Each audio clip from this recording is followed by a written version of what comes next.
Al presidente, pues difícilmente le pueden hacer una agresión. En este país, por desgracia, a los periodistas sí les hacen agresiones, sí los insultan, sí los empujan, sí los levantan, sí los matan. Hay un reporte que quiero compartir con usted que es de Artículo 19, Distorsión, el discurso contra la realidad. Y para mí es un gusto y un honor tenerte en la línea telefónica, Leopoldo Maldonado, director de Artículo 19. Muy buenos días, ¿cómo estás? Muy buenos días, Luis. Muchas gracias por el espacio y un saludo a tu auditorio. Cuéntanos un poco más de este informe.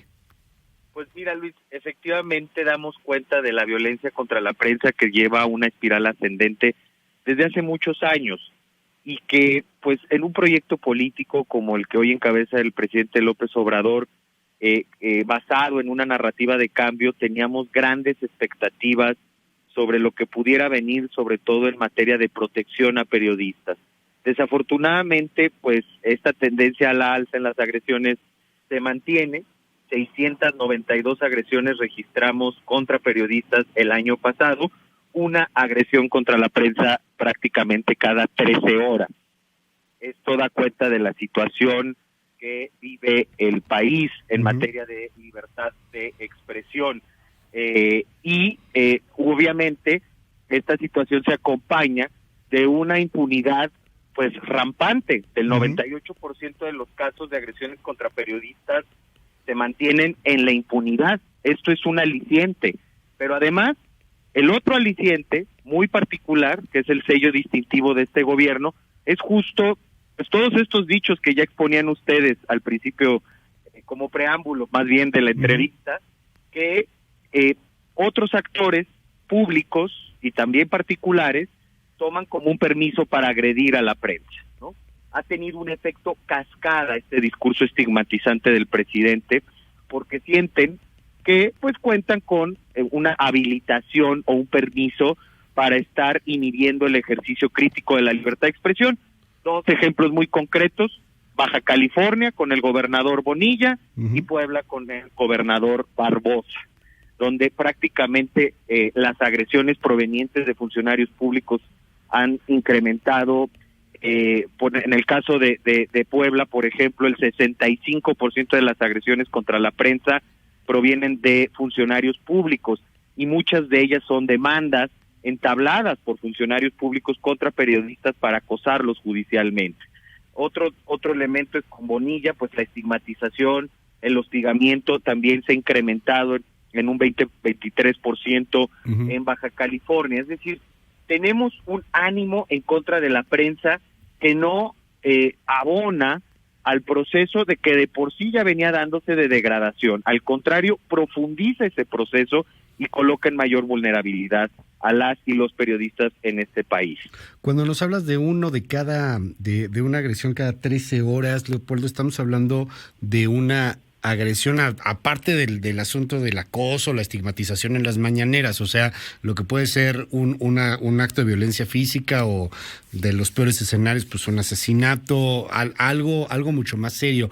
Y me llama la atención lo que dices, vienen en su mayor parte de funcionarios públicos de distintos niveles, particularmente municipales, estatales. Así es. Okay. En Puebla es el 65%. El promedio nacional de agresiones cometidas por funcionarios públicos es del 50%. Es decir, la mitad de las agresiones contra la prensa provienen de las autoridades públicas, de distintos niveles, efectivamente. Y eso pues es un marcador, ¿no?, de cómo está la situación en la relación prensa-poder. Ahora, hay otros elementos, ¿no? Señalábamos a las mañaneras como una fuente de estigma y de descalificación. Pero también decimos con toda claridad que también en algunos momentos y sobre algunos dichos no hay esos otros datos que el presidente dice tener. Por lo tanto, la mañanera se puede configurar también como un mecanismo de desinformación muy pernicioso para la sociedad, que tiene derecho a recibir información objetiva y veraz. Hicimos varios ejercicios de contraste. Solicitamos la información a instituciones públicas encabezadas por el presidente, instituciones del Poder Ejecutivo, y no pudimos confirmar datos como, por ejemplo, que el 60% de las personas que morían en enfrentamientos con fuerzas de seguridad estaban bajo los efectos de drogas o alcohol. Eso lo dijo el presidente hace un año. Sí, que la mayoría estaban drogados. No existe ese dato. Lo mismo con que bajaron las llamadas de Locatel, eso lo hicieron compañeras de diferentes organizaciones feministas, bajaron las llamadas a Locatel por violencia doméstica durante el confinamiento. No existe ese dato. Claro, el tema es que hay que hacer una solicitud de información a través de la Plataforma Nacional de Transparencia. Si no te responden, ir a un recurso de revisión del INAI, al que por cierto amagaron con desaparecer a principios de este año, y entonces se hace muy complejo poder confirmar esos datos, se necesita tiempo y recursos, pero evidentemente esto está siendo también otro de los efectos perniciosos, un ejercicio informativo o que tiene potencial informativo y de rendición de cuentas, se está tergiversando y se está convirtiendo en otra cosa, en manipulación de la información y en estigmatización de la prensa.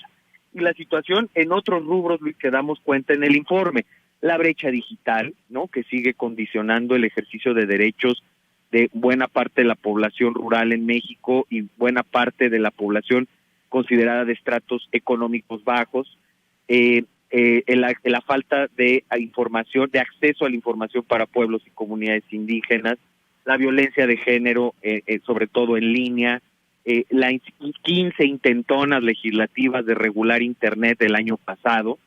Hizo mucho escándalo la de este año del senador Monreal para regular redes sociales, pero sí, es un patrón de legislativo que intenta regular, cercar Internet. Entonces, todo eso damos cuenta en el informe, en un panorama nada halagüeño, pero también hacemos una serie de propuestas de políticas públicas al final del informe, lo que le llamamos una agenda mínima de libertad de expresión, que está dirigida a diferentes poderes del Estado, a diferentes niveles de gobierno. ¿Cuáles son esas propuestas? ¿Cuáles serían las más destacadas de la agenda mínima? Por ejemplo, descriminalizar o despenalizar ciertos delitos que siguen vigentes en el país y que han servido históricamente para criminalizar precisamente a periodistas, ¿no? Esos delitos del honor, ¿no? Delitos del honor. Ahora lo cambiaron, comenzó la descriminalización en 2006, pero se mantiene en varios estados. La semana pasada en Veracruz, por ejemplo, volvieron a aprobar este delito que es propio del porfiriato, perdón que lo ponga. Sí, no, es que sí es cierto. Que se llama ultrajes y que es ofensa a la autoridad, o sea, te pueden meter a la cárcel por ofender a la autoridad. Y eso está vigente en prácticamente todos los estados de la República. También pedimos una política integral de protección a periodistas, en donde participen diferentes instancias de gobierno en el ámbito de sus competencias, que se fortalezca el mecanismo de protección, que desista, de protección a periodistas, por supuesto, que se desisten estos ánimos sensor de Internet, que se establezcan ciertos parámetros para una política eficaz de conectividad para las poblaciones más vulnerables. Claro. Es decir, una amplia agenda de libertad de expresión, donde sí hacemos una crítica muy puntual a partir de datos, a partir de un análisis minucioso, pero también hacemos una propuesta que ponemos sobre la mesa.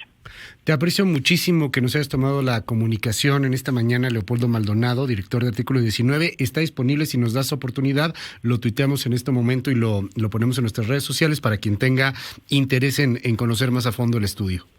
Claro que sí, Luis, les agradecemos mucho el espacio, como siempre.